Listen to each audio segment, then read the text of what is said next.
మే 28న ఖమ్మం జిల్లా మేడ రఘునాథపాలెం మండలం హరియాతండ క్రాస్ రోడ్ యాక్సిడెంట్ కేసులో మిస్టరీ వీడింది.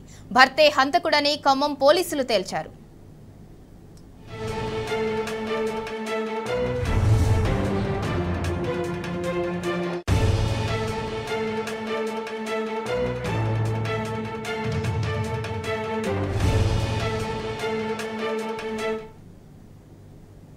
మే 28న ఖమ్మం జిల్లా మేడ రఘునాథపాలెం మండలం హరియాతండ క్రాస్ రోడ్ యాక్సిడెంట్ కేసులో మిస్టరీ వీడింది. భర్తే హంతకుడని ఖమ్మం పోలీసులు తేల్చారు.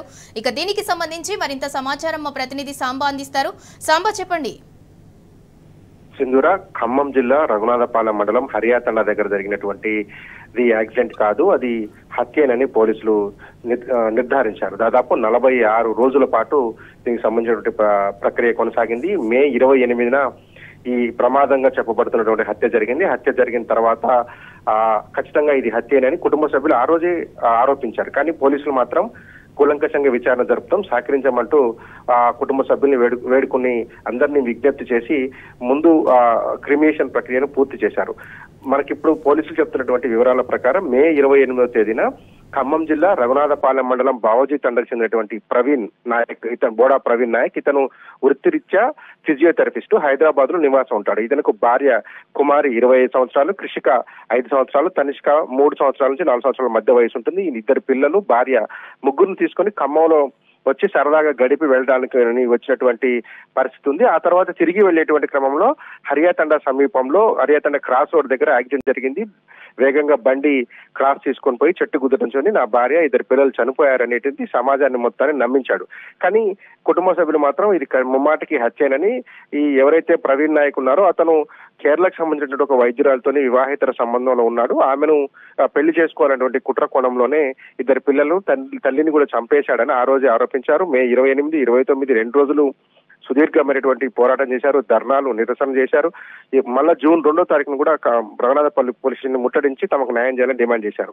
అయితే ఆ రోజు అటాప్సీ రిపోర్ట్, పోస్ట్ మార్టం సంబంధించినటువంటి రిపోర్ట్ ను సేకరించినటువంటి పోలీసులు జరిగినటువంటి విధానం పట్ల అనుమానం వ్యక్తం చేస్తూ మొత్తం పోస్ట్ మార్టం చేసిన తర్వాత దాన్ని ఫోరెన్సిక్ పంపించడం జరిగింది. దాదాపు 45 రోజుల తర్వాత ఫోరెన్సిక్ రిపోర్ట్ ఈ రోజు ఖమ్మం పోలీసులకు చేరింది. ఈ నేపథ్యంలోనే అది పూర్తి స్థాయిలో అత్యంత పాశవికంగా భార్యను, పిల్లలను చంపేసి హత్యగా యాక్సిడెంట్ గా చిత్రీకరించేందుకు ప్రయత్నించినట్టుగా పోలీసులు తేల్చారు.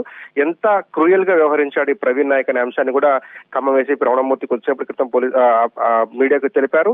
హై డోస్ మత్తు మందు, ఒక విష పదార్థం, ఇది ఆపరేషన్లు చేసేటువంటి సందర్భంలో ఇచ్చేటువంటి హై డోస్ మత్తు మందును ఒక ఇంజెక్షన్ ద్వారా ఎవరైతే కుమారి భార్య ఉన్నారో ఆమెకి ఇచ్చి ఆమెను చంపినట్టు, ఆ తర్వాత 2 పిల్లలను కూడా ఊపిరాడకుండా చేసి, అంటే ముఖానికి కవర్ లాంటిది కప్పి ఊపిరాడకుండా చేసి ఆ 2 పిల్లలను కూడా హతమార్చి ముగ్గురిని చంపేసిన తర్వాత కారును తీసుకెళ్లి యాక్సిడెంట్ గా చిత్రీకరించారని చెప్తున్నాడు.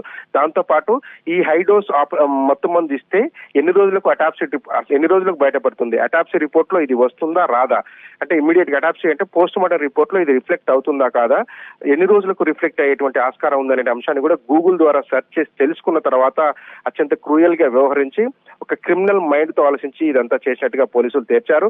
45 రోజుల తర్వాత ఫోరెన్సిక్ నివేదిక చేతికి అందిన తర్వాత ఇప్పుడు దానికి సంబంధించినటువంటి పూర్తి వివరాలను మీడియా ముందు పెట్టారు.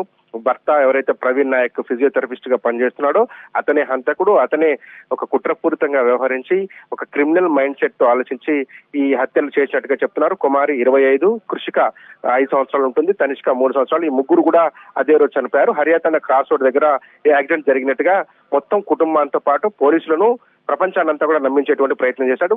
ఈ బోడా ప్రవీణ్ నాయక్ ఉన్నటువంటి ఇల్లీగల్ అఫైర్ ఏదైతే ఉందో ఆ అఫైరే ఈ హత్యకు కారణమని ఆ రోజే వాళ్ళంతా ఆరోపించారు. ప్రస్తుతం విచారణ కొనసాగిస్తున్నారు. దీనికి సంబంధించినటువంటి పూర్తి వివరాలన్నింటినీ కూడా మీడియా పోలీసులు పెడుతున్నారు. మొదట మత్తు మందుని కుమారికిచ్చి ఆమె తర్వాత పిల్లల్ని హతమార్చిన తర్వాత ఇదంతా చేసినట్టుగా చెప్తున్నారు. సింధూర. Right, thank you Samba.